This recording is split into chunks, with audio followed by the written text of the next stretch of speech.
15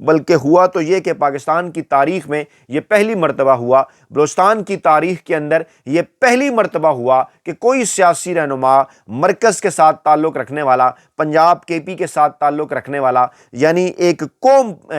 پاکستان کا قوم پرست رہنما، قوم کے حساب سے، پاکستان کے حساب سے، میں نیشنل لیڈر کی ذکر کر رہا ہوں، یعنی ماضی میں نہ ہی ذوالفقار علی بھٹو صاحب کو اس قسم کی کوئی سہولت مل سکی، نہ ہی مریم نواز صاحبہ کو کوئی اس قسم کی کامیابی مل سکی، نہ ہی میاں نواز شریف صاحب اس قسم کا کوئی کام کر سکے، لیکن عمران خان صاحب نے تن تنہا 1996 سے لے کر مسلسل 2018 تک جس قسم کی سیاست کی، اپوزیشن کی سیاست، اس کے بعد آئین اور قانون کی بات کی، انصاف کی بات کی، نوجوانوں کے اندر اپنا پیغام جس طرح سے پہنچایا، پورے پاکستان کے عوام عمران خان صاحب کے ساتھ، پورے پاکستان کے نوجوان خاص طور پہ عمران خان صاحب کے ساتھ اٹھ کھڑے ہوئے، ڈٹ کر ساتھ کھڑے ہو گئے، بلوچستان کے نوجوان بھی کھڑے ہو گئے، اور پہلی مرتبہ ہوا بلوچستان کی تاریخ کے اندر کہ بلوچستان صوبے میں بھی قوم پرست رہنما، جو وہاں کے بلوچ قوم پرست رہنما ہیں، ان کے مقابلے میں عمران خان صاحب کی مقبولیت وہاں پر زیادہ تھی۔ لیکن وہاں پر کیا ہوا، 8 فروری 2024 کو عمران خان صاحب کو دھاندلی کے ذریعے ہرایا گیا، اور بلوچستان عوامی پارٹی جیسے دیگر کئی ایسے کردار تھے جنہیں وہاں پر اکوموڈیٹ کیا گیا۔ اس کے بعد پھر خیبر پختونخوا کی صورتحال آپ کے سامنے ہے، کلین سویپ کیا گیا پاکستان تحریک انصاف کی جانب سے، لیکن وہاں پر بھی کچھ نشستیں پاکستان تحریک انصاف کے سے چھینی گئیں اور پاکستان تحریک انصاف کے مخالفین کو اکوموڈیٹ کیا گیا، اور یہ سب کچھ ایک ایسے ماحول کے اندر کیا گیا کہ اس سے پہلے قاضی فائز عیسیٰ صاحب کے ذریعے بلے کا نشان پاکستان تحریک انصاف سے چھینا گیا، اس سے پہلے 9 مئی ہوا، اس سے پہلے جو بھی احتجاج پاکستان تحریک انصاف نے کیا، اس وقت خواتین کے ساتھ،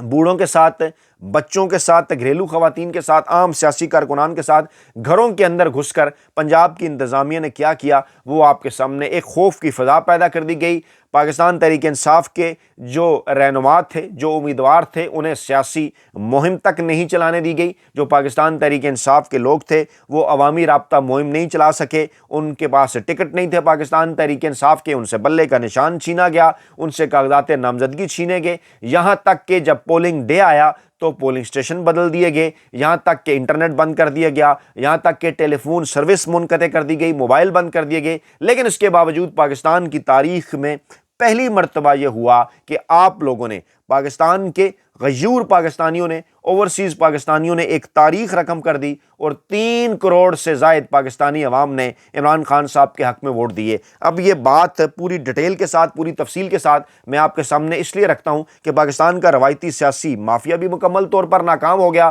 پاکستان کی جو روایتی اسٹیبلشمنٹ تھی وہ بھی عمران خان صاحب کے مد مقابل پہلی مرتبہ ایسا ہوا کہ وہ مکمل طور پر ناکام ہوئی۔ کسی قسم کا کوئی نیریٹو نہ ہی میڈیا عمران خان صاحب کے خلاف بنا سکا، نہ ہی بیوروکریسی، نہ ہی الیکشن کمیشن، نہ ہی سپریم کورٹ آف پاکستان، یہ تمام تر ادارے جہاں پر پاکستان کے روایتی سیاسی مافیا کا، پاکستان کے مقتدر حلقوں کا مکمل طور پر قبضہ ہو چکا تھا، کہا گیا تھا، انہیں ٹاسک دیا گیا تھا کہ عمران خان صاحب کے خلاف نیریٹو بنائیں، لیکن وہ عمران خان صاحب کے خلاف کسی قسم کا کوئی بھی نیریٹو بنانے کے اندر کامیاب نہ ہو سکے۔ اب اس ساری صورتحال کے اندر معاملہ یہاں تک آن پہنچا ہے کہ مسلسل کوشش کی جا رہی ہے، کبھی پاکستان پیپلز پارٹی کے آصف زرداری صاحب کی جانب سے، کبھی پاکستان مسلم لیگ نواز کے نواز شریف صاحب کی جانب سے، اور کبھی پاکستانی اسٹیبلشمنٹ براہ راست روابط کر کے، براہ راست پیغام بھجوا کے عمران خان صاحب کو بار بار اس بات کے اوپر ان سے درخواست کی جا رہی ہے کہ جناب اگر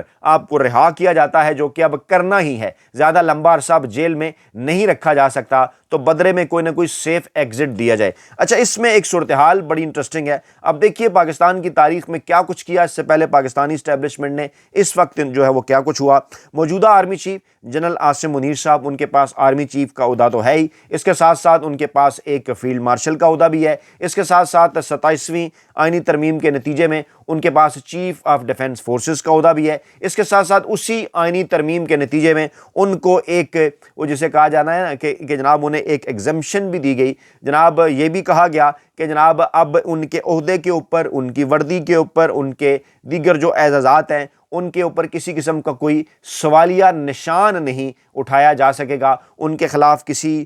جو ہے وہ کورٹ کے اندر کسی قسم کی کوئی کارروائی جو ہے وہ نہیں کی جا سکے گی۔ یعنی یہ تمام تر سہولتیں حاصل کر لینے کے باوجود بھی اس حد تک پاکستانی اسٹیبلشمنٹ کو کہ ہاں، جسے یہ کہا جائے کہ ایک قسم کا خوف وہاں پر موجود ہے کہ اگر پاکستان میں صاف اور شفاف الیکشن کے نتیجے میں عمران خان صاحب برسر اقتدار آ جاتے ہیں تو اس کے بعد پھر ان کے ساتھ کیا ہوگا، یہ ایک بہت بڑا سوالیہ نشان ہے۔ اس کی آڑ میں بار بار کبھی عمران خان صاحب کو قومی حکومت کا فارمولہ بھجوایا جا رہا ہے، کبھی عمران خان صاحب کو یہ کہا جا رہا ہے کہ جناب آپ چاہیں تو لندن چلے جائیں، چاہیں تو آپ جو ہے وہ ترکی چلے جائیں، چاہے تو اپنی مرضی کے کسی بھی ملک چلے جائیں، وہاں پر اپنی مرضی کی جلا وطنی کچھ عرصے کے لیے اختیار کر لیں، بدلے میں آپ خاموشی اختیار کر لیں۔ اچھا، اس کے ساتھ ساتھ کبھی یہ آفرز بھی کی جا رہی ہیں کہ آپ چاہے تو بنی گالہ چلے جائیں، چاہے تو آپ زمان پارک میں رہائش اختیار کر لیں، لیکن بدلے میں آپ خاموشی اختیار کر لیں۔ اچھا، پھر اس قسم کی آفرز بھی کی جا رہی ہیں کہ آپ اپنی مرضی کی جیل، جیسے کہ ماضی میں کئی سیاستدان اپنی مرضی کی جیلیں آصف زرداری صاحبان جیسے کاٹ چکے، یہ بھی کہا جا رہا ہے کہ آپ خیبر پختونخوا کے اندر چلے جائیں، وہاں آپ اپنی مرضی کی جیل کاٹ لیں، جہاں پر کسی قسم کی کوئی پابندیاں آپ کے اوپر نہ ہوں، ملاقاتیں بھی کریں اور باقی معاملات بھی ہوں، لیکن آپ کسی قسم کو کوئی سیاسی بیان نہ دیں۔ اچھا، اب یہ تمام تر صورتحال یہاں تک پہنچی کیسے؟ آپ ذرا دیکھیے کہ جب سے عمران خان صاحب کو غیر آئینی اور غیر قانونی طریقے سے جیل میں قید رکھا گیا ہے، عمران خان صاحب سے جب بھی ملاقات ہوتی ہے، عمران خان صاحب کی بہنوں کی، عمران خان صاحب کی بہنوں کے ذریعے عمران خان صاحب کا ایک پیغام پاکستانی عوام تک پہنچتا ہے، وہ پیغام ایکس کے اوپر شیئر کیا جاتا ہے، ٹویٹر کے اوپر شیئر کیا جاتا ہے، اور عمران خان صاحب اور پاکستان تحریک انصاف کا جو سوشل میڈیا سیل ہے وہ علیمہ خان صاحبہ کے ساتھ رابطہ کرتا ہے۔ علیمہ خان ہو، عظمیٰ خان ہو یا نورین ہو، جو عمران خان صاحب سے ملاقات کرتی ہیں، عمران خان صاحب کا بیان کیا ہے موجودہ صورتحال کے حوالے سے وہ پہنچتا ہے ان تک، اس کے بعد ایکس کے ذریعے پاکستانی عوام تک پہنچتا ہے۔ اچھا، وہ بیان یا پیغام کیا ہوتا ہے، کرکس کیا ہے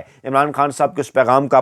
اب تک عمران خان صاحب ایک نام بار بار لے رہے ہیں۔ عمران خان صاحب وہ نام لینے سے رک نہیں رہے، وہ نام ہے پاکستان کے موجودہ army chief of army staff field marshal chief of defence forces general Asim Munir صاحب کا، کہ عمران خان صاحب اس وقت پاکستان کے اندر جو بھی یہ رجیم چل رہا ہے، اس وقت پاکستان کے اندر جو بھی معاملات ہیں، بقول عمران خان صاحب کے، عمران خان صاحب اس کا ذمہ دار جو ہیں وہ موجودہ آرمی چیف کو قرار دیتے ہیں، اور باقاعدہ طور پر وہ جنرل عاصم منیر صاحب کا نام لے کر عمران خان صاحب یہ ذکر کرتے ہیں۔ بار بار عمران خان صاحب یہ کہتے ہیں کہ اگر خدا نخواستہ انہیں کچھ ہوا تو ان کے ذمہ دار بھی عاصم منیر صاحب ہوں گے۔ پھر عمران خان صاحب یہ بھی بتاتے ہیں کہ اس وقت جو کچھ اڈیالہ جیل میں ان کے ساتھ ہو رہا ہے، جس طرح سے ان کے اوپر پابندیاں ہیں، جس طرح سے ان کو ملاقاتوں کی اجازت نہیں دی جا رہی، جس طرح سے ان کے اوپر ایک قسم کا ذہنی، نفسیاتی اور جسمانی تشدد بھی اب کہا جانا چاہیے، کیونکہ جو ان کی آنکھ کا معاملہ ہے ایک قسم کا جسمانی تشدد ہی ہے، ان تمام تر معاملات کے پیچھے وہ ذکر کرتے ہیں ایک کرنل صاحب کا جو کہ اڈیالہ جیل کے اندر تمام تر معاملات کو دیکھ رہے ہیں۔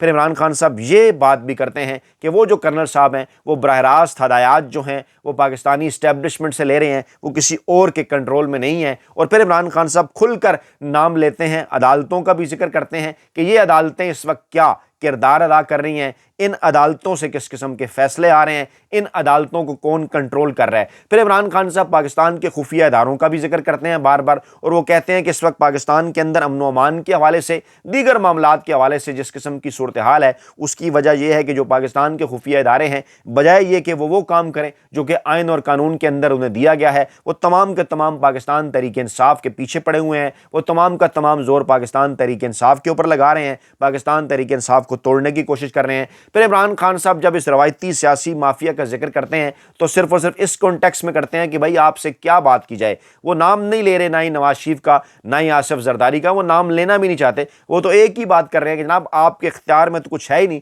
کہ آپ سے بات کی جائے، آپ کو تو بٹھایا گیا ہے، اور جنہوں نے آپ کو لا کر بٹھایا ہم نے انہی سے بات کرنا ہے اپنا مینڈیٹ واپس لینے کے حوالے سے۔ پھر عمران خان صاحب جب بات کرتے ہیں میڈیا کی آزادی کے حوالے سے تو عمران خان صاحب بتاتے ہیں، للکارتے ہیں اور کہتے ہیں کہ جناب پاکستان تحریک انصاف کے دور کے اندر تو آپ کیا بات کیا کرتے تھے، کس طرح سے بات کیا کرتے تھے، آج جو کچھ اس وقت پاکستان کے اندر ہو رہا ہے اس کے اوپر آپ نے کیوں خاموشی جو ہے وہ اختیار کر رکی ہے۔ پھر عمران خان صاحب الیکشن کمیشن آف پاکستان کا بھی ذکر کرتے ہیں، واضح کرتے ہیں پوری پاکستانی قوم کے سامنے کہ سکندر سلطان راجہ صاحب اور قاضی فیض عیسیٰ صاحب وہ کردار ہیں کہ جن کے ذریعے پاکستان کے طاقتور حلقوں نے، پاکستان کے روایتی سیاسی مافیا نے معاملات کو یہاں تک پہنچایا۔ یعنی عمران خان صاحب کا جو نیریٹو ہے وہ پاکستانی عوام تک اس طرح سے پہنچتا ہے، اور ایک ایک کردار کا نام لیتے ہیں عمران خان۔ اب اس میں خواہش پاکستانی اسٹیبلشمنٹ کی یہ ہے کہ عمران خان صاحب تمام کرداروں کے نام لیں، اگر نام نہ لیں تو پاکستان کی اسٹیبلشمنٹ کا نام نہ لیں تو پاکستان کے آرمی چیف صاحب کا نام نہ لیں،